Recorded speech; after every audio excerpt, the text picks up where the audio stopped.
میں نے پہلے بھی تمہیں بتایا تھا کہ جو گناہ کے کام ہے منصب نبوت کے خلاف ہے، حضور صلی اللہ علیہ وسلم سے نہیں کرائے گئے، لیکن جو منصب نبوت کے خلاف نہیں ہے وہ حضور اقدس صلی اللہ علیہ وسلم سے کرائے گئے، تاکہ ایک سنت اور ایک طریقہ رائج ہو جائے۔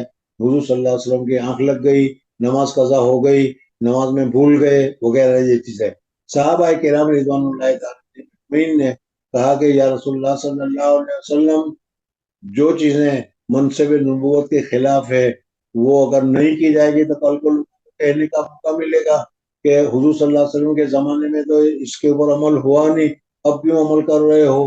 اس وجہ سے انہوں نے کہا کہ ہم اپنی جانوں کو پیش کرتے ہیں، تو خنزر آزمائی، آپ خنزر آزمائیے، ہم اپنی جانوں کو پیش کرتے ہیں۔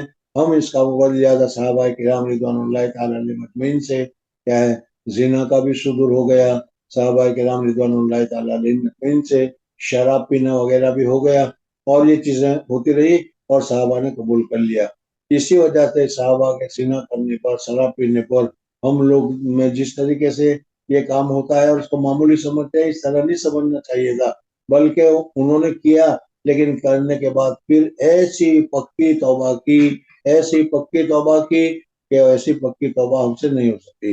امرت غامدیہ کا واقعہ جہاں ذکر کیا جاتا ہے، اس میں ایک واقعہ بتا رہا ہوں کہ حضور صلی اللہ علیہ وسلم کے پاس آئی اور آ کر کہا کہ یا رسول اللہ صلی اللہ علیہ وسلم، مجھ سے زنا ہو گیا، مجھے پاک کر دیجیے۔ حضور اقدس صلی اللہ علیہ وسلم کو اللہ تعالیٰ کی طرف سے بتا دیا گیا کہ اس کو حمل ٹھہر گیا ہے۔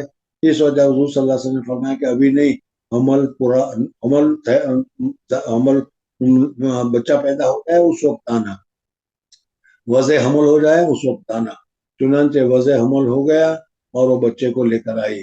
سوچو کہ 9 مہینے کے سے پہلے تو بچہ عامتاً پیدا نہیں ہوتا، 9 مہینے بعد بھی وہی ندامت، وہی جذبہ تھا کہ فوراً بچے کو لے کر آئی۔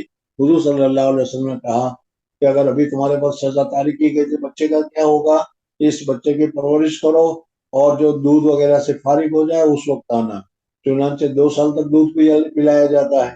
2 سال کے بعد حضور صلی اللہ علیہ وسلم کے پاس اس حال میں وہ لڑکے کو لے کر آئی کہ ان کے ہاتھ میں روٹی کا ٹکڑا تھا، اور کہا کہ یا رسول اللہ صلی اللہ علیہ وسلم، یہ روٹی کھانے کے قابل ہو گیا ہے۔ حضور صلی اللہ علیہ وسلم نے پھر اس کے اوپر کیا سزا مقرر فرمائی۔ تو 3 سال ہو گئے، زنا کیا تھا، اور زنا کے 3 سال کے بعد بھی اس کو زنا کا ندامت، افسوس وغیرہ موجود تھا۔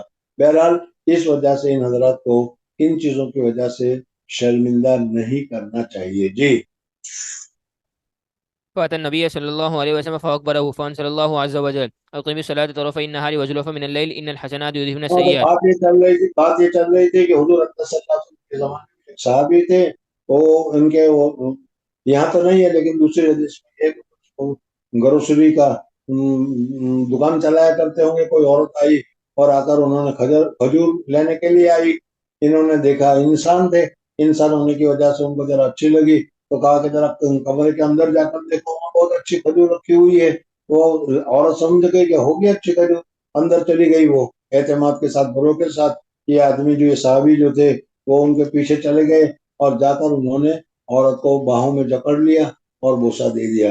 بوسہ دے لیا، لیکن پھر ان کو ہوا کہ میں نے تو بہت بڑا گناہ کا کام کیا۔ اسی طریقے سے دکان کو چھوڑ کر وہ سیدھے حضور صلی اللہ علیہ وسلم کے پاس چلے گئے، اور حضور صلی اللہ علیہ وسلم سے انہوں نے کہا کہ یا رسول اللہ صلی اللہ علیہ وسلم، مجھے پاک کر دیجئے۔ حضور صلی اللہ علیہ وسلم کسی کام میں مشغول تھے، اس وجہ سے اس کو جواب نہیں دے سکے۔